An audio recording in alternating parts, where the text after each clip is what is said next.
Greetings everyone, it's Ultimate Cartoon Fan. Today, I'll be doing a talk-through of one of the longest-waiting Dr. Seuss books, The 500 Hats of Bartholomew Cubbins. Let's do a talk-through about it.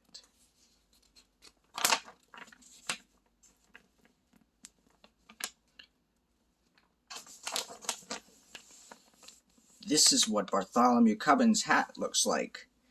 The plainest hat in the Kingdom of Did where Bartholomew Cubbins lived. The kingdom is ruled by King Derwin. His mighty view is very large.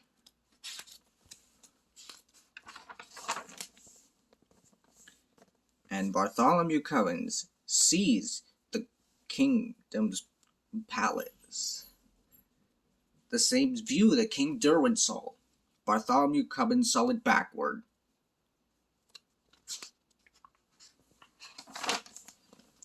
One morning, Bartholomew heads for town to sell a basket of cranberries at the market and bring the money to his parents.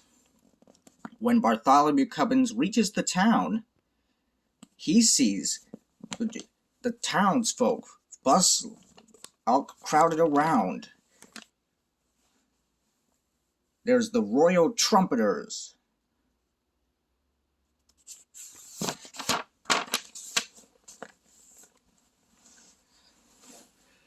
As 50 trumpeters on yellow-robed horses and crimson-robed horses with the king's own guards, you will see King Derwin in his carriage. The captain of the king's own guards stops the wagon, and it zooms past Bartholomew then it stopped. Then the king commanded the coachman to take it back right front of Bartholomew. At first, Bartholomew could think of nothing to say, but when the king demanded him to say something, he suddenly felt relieved. The king commanded him to take off his hat. Bartholomew did so, unaware that another hat sat on his head.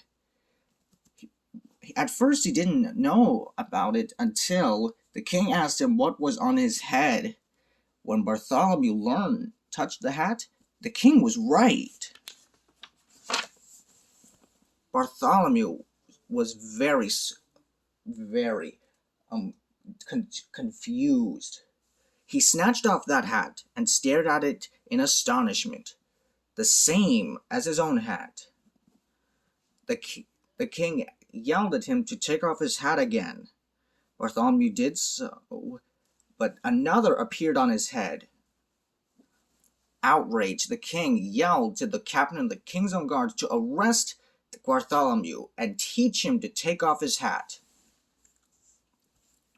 The coachman cracked his long whip and headed for the palace, but the captain grabbed Bartholomew Cubbins by his shirt, causing Bartholomew's basket of cranberries to fly out of his hand. The cranberries bounced over the cobblestones and rolled down into the gutter. As the captain and Bartholomew Cubbins galloped toward the palace, 87 hats flew off Bartholomew's head. While the lords and ladies watched, they wondered what the strange stream of hats could mean. At the palace, the captain dropped Bartholomew to the ground, and a guard told them that His Majesty waits in the throne room. Bartholomew was frightened, but he threw back his shoulders and marched into the palace. When he reached the throne room, there was King Derwin sitting on his throne. And there's also Sir Alaric, the keeper of the king's records. The king demands Bartholomew Cubbins that he would give the page boy one more chance. Bartholomew takes off his hat again and again until he was covered by a great pile of hats.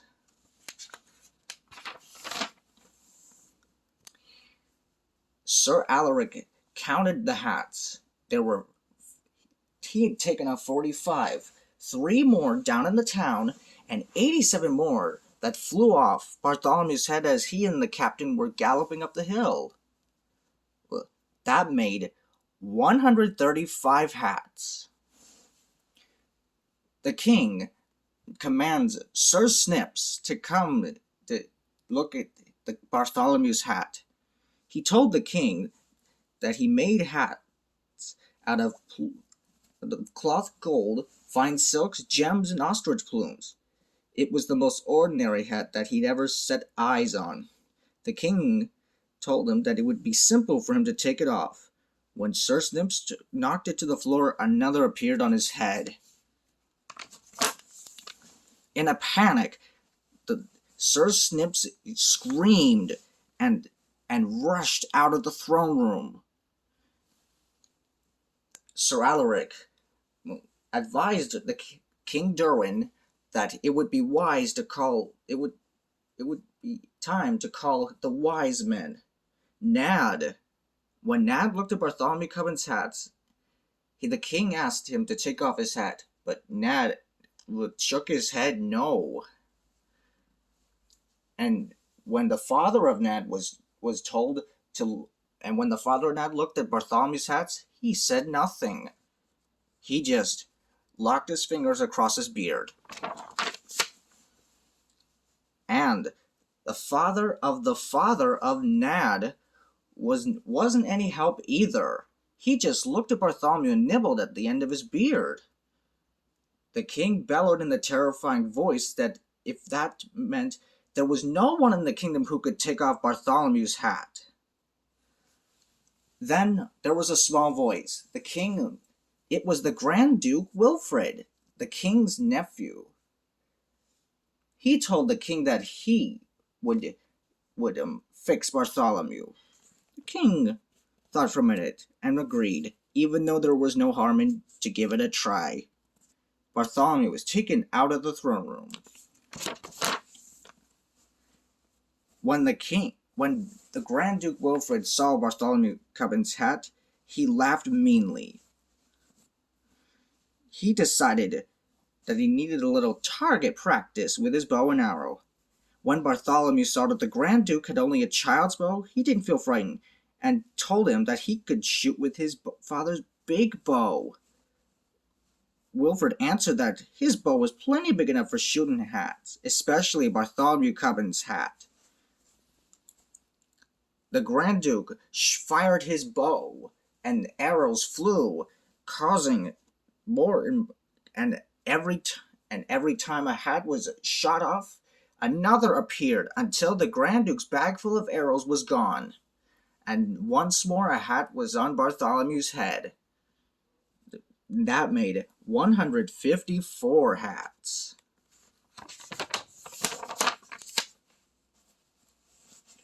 The hats drove the king mad.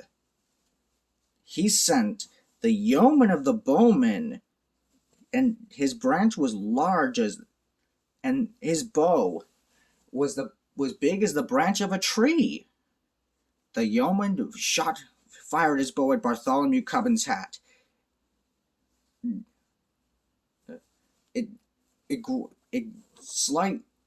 The arrow and the hat flew across almost a mile until it came to a stop right in the heart of a tree.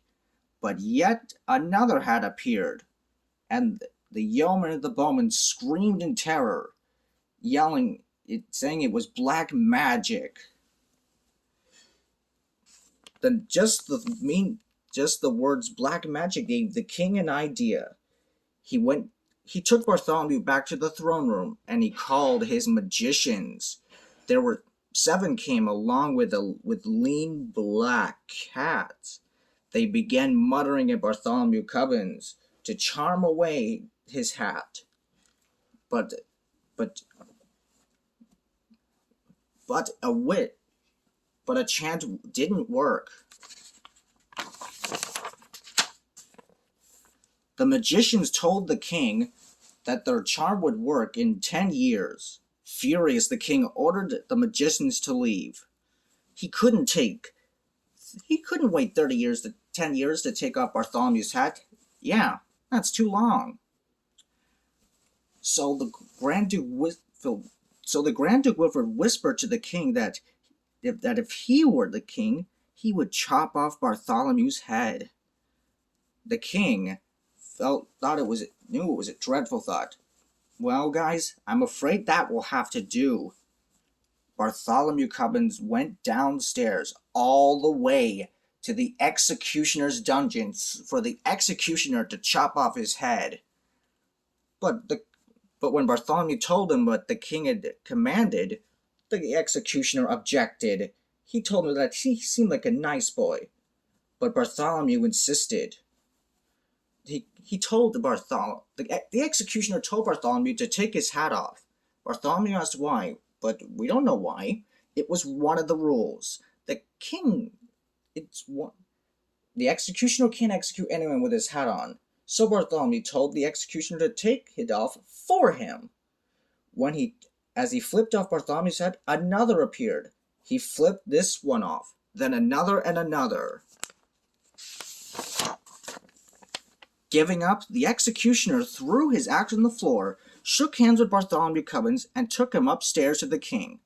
There, Bartholomew explained to the king that his head can't come off with his hat on. It was against the rules. Then he explained how many hats it made altogether. The executioner knocked off 13, and Bartholomew left 178 more on the dungeon stairs, which now made 346 hats. The Grand Duke told the king that he would send Bartholomew to the highest turret and push him off. The king was surprised for a moment, but let's say it might be a good idea. As the king and the Grand Duke led Bartholomew toward the turret, Bartholomew kept snatching off hat after hat after hat after hat. As he did so, his arms ached, but Bartholomew counted on. As Sir Alaric puffed up the stairs behind them, he stopped. He was stunned.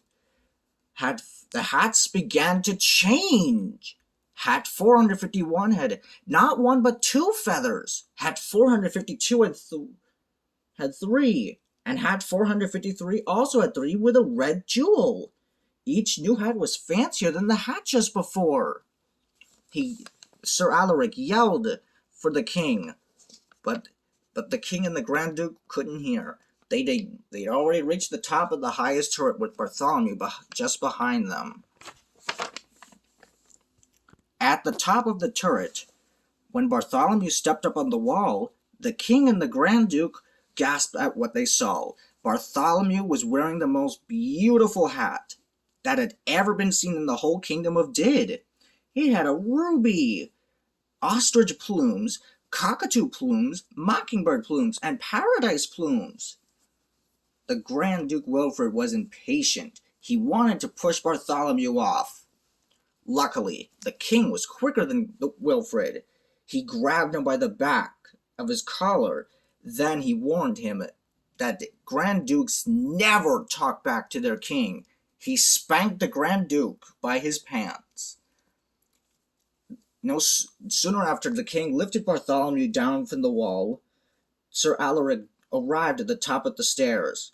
He pointed to the hat on Bartholomew's head after he counted, and that hat on Bartholomew's head was made 500.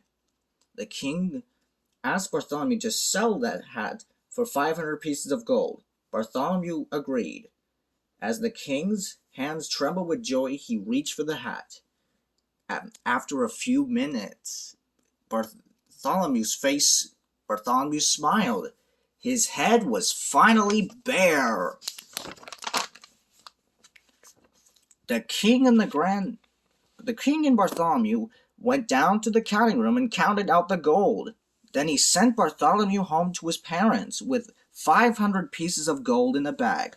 All the other hats, including the hat the king bought, was kept forever in a case by the side of his throne. Neither Bartholomew Cubbins nor King Derwin himself, neither anyone else, could ever explain how the whole strange thing happened. They only could say it just happened to happen and wasn't likely to happen ever again. The end. More will come soon, so stay tuned.